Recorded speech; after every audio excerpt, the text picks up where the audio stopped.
In this video, I'm going to be ranking the top 10 best auctionable cards right now in NBA 2K23 Myteam. What I do mean by best auctionable cards is every single card in the top 10 will be purchasable directly from the auction house. So no locking cards like Terry Dishinger, Chet, Manu Bull, no cards like that or any free cards are going to be in the top 10. Only cards you guys can directly purchase off the auction house for a buy now or for a bid. So first off here at number 10 is going to be the new Dark Matter Vince Carter. I think he's a very elite shooting guard. He's 6'6" with a 6'9" wingspan. Just his offense he brings to the table. I mean, 99 driving dunk, 99 vertical. He's so good at going to the basket. He's got some of the best dunk packages in the game. Jump shot wise, I absolutely love his release with the Kyle Kuzma base and the Vince Carter upper on very quick timing. I feel like it's such an easy jump shot to green and also fairly fast. And then he does have the Steve Francis size up and the John Wall escape, so his movement's going to be really good. He can attack the basket, and he's not a terrible defender. Definitely not going to be a lockdown, but he can hold his own on the defensive end. Coming in at the number 9 spot is going to be the Dark Matter Luka Doncic. He's a point guard shooting guard, 6'7" with a 6'8" wingspan, and we know what Luka can bring to the table on the offensive side of things.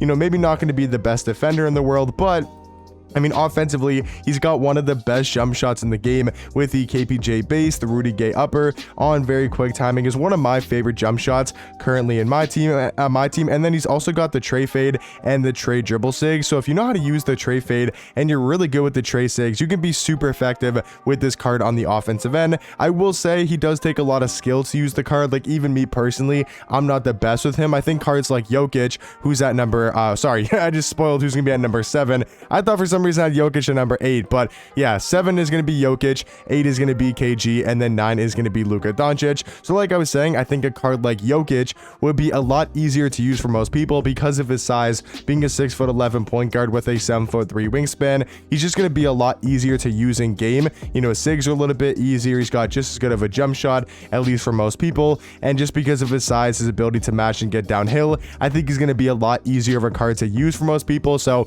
that's why I do have that's why I do have Nikola Jokic at number 7 and Luka at number 9. But in between those cards at number 8, I do think is going to be the Dark Matter KG. I still think he's super valuable because of his defense. He's a 6'11" small forward with a 7'2" wingspan. He's got a great player model in game, and I also like the fact that he can play the shooting guard position in case, you know, maybe down the road, once we get even taller and taller cards, he can still be runnable at that shooting guard position. I mean, defensively, one of the best defenders in my team, 98 block, 95 steal, 96 lateral quickness, 95 perimeter, 98 interior defense. He's got pretty much every Hall of Fame defensive badge in the game. And offensively, not like he's a bad offensive card, not a card you want to run your offense through, but he's got the LaMelo Ball base, the KG upper on very quick timing, and then he does have the De'Aaron Fox size up and the Chris Paul escape as well. So pretty good sigs there for KG and can still move a little bit. And then like I mentioned, Nikola Jokic comes in at number 7. At the number 6 spot is going to be the Pink Diamond Taco Fall. I still think he's got to be somewhere in the top 10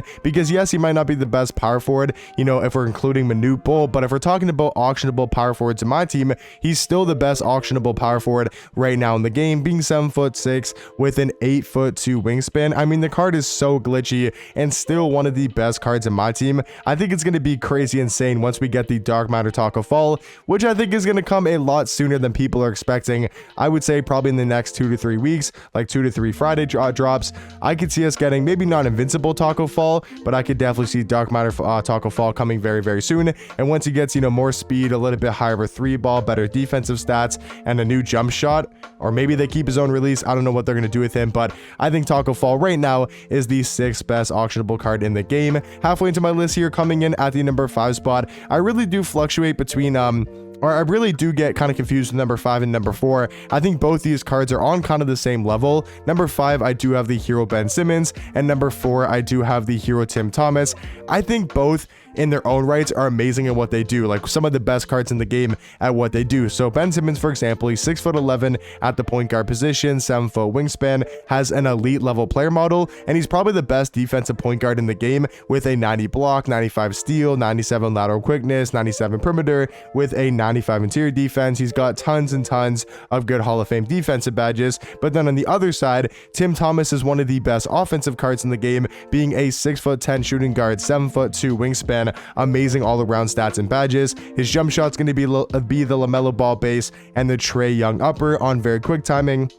I think it's a super fast jump shot, and if you've used Tim Thomas throughout the year and throughout the seasons, you'll know like his jump shot really well and be able to time with him consistently. And then you take a look at his sigs, probably the best dribble sigs in the game with the Steve Francis size up and the tray escape. I mean, he's got great dunk packages, he's got the tray fade, really good defensive tendencies. So I do have Ben Simmons at number 5, and then I do have Tim Thomas at number 4. That one for me though is really a toss up. Like if you want to go Ben Simmons over Tim Thomas, I think that's pretty fair to say, but for me, I do have Ben Simmons as the 5th best auctionable card, and then Tim Thomas at number 4. For the number 3 guy is going to be the Dark Matter Hero Bull, a power forward, small forward, 7'2" with a 7'7" wingspan. I mean, Chet, I do think is very similar to Bull, but like I said, Chet's not going to be in this top 10 because he's not directly purchasable from the auction house. You got to buy all those cards and then lock in for him. So for me personally, I don't count that as an auctionable card, but Bull, I do think is actually the best small forward in the game.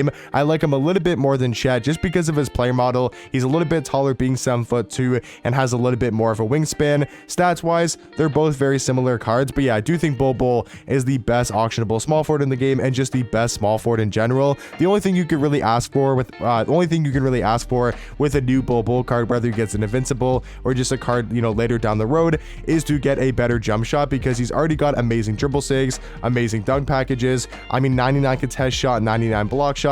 His stats and badges are pretty much perfect. So the main thing that you need upgraded on Bull really just comes down to his jump shot. At the number 2 spot though is going to be the Hero Dark Matter Yao Ming. I think it's debatable between him and the number 1 spot, but yeah, Yao Ming going to be a 7'6" center with a 7'9" wingspan. And I just want to specify, I'm not putting, you know, duplicate cards in this top 10. So for example, I mean, Dark Matter Yao and Opal Yao Ming would definitely be in this top 10 as well, as they're all auctionable cards, but I didn't want to have, you know, 3 Yao Mings in the top 10. I feel like that just ruins the point of it. So yes, Opal Yao Ming is probably better than, you know, Taco Fall, probably better than Jokic, KG, Luka, and Vince Carter. Like he probably could be somewhere, maybe even in this top 5, but I don't want to have, you know, 2 or 3 Yao Ming cards. And same thing with my number 1 guy, which is going to be the Invincible Tracy McGrady, that I do think right now is the best auctionable card in my team. Once again, don't want to put his Radiant Dark Matter, because then it's like, what, we'll have like 5 Yao Ming or 3 Yao Mings and 2 T-Max. That means there's only 5 more cards to go over, so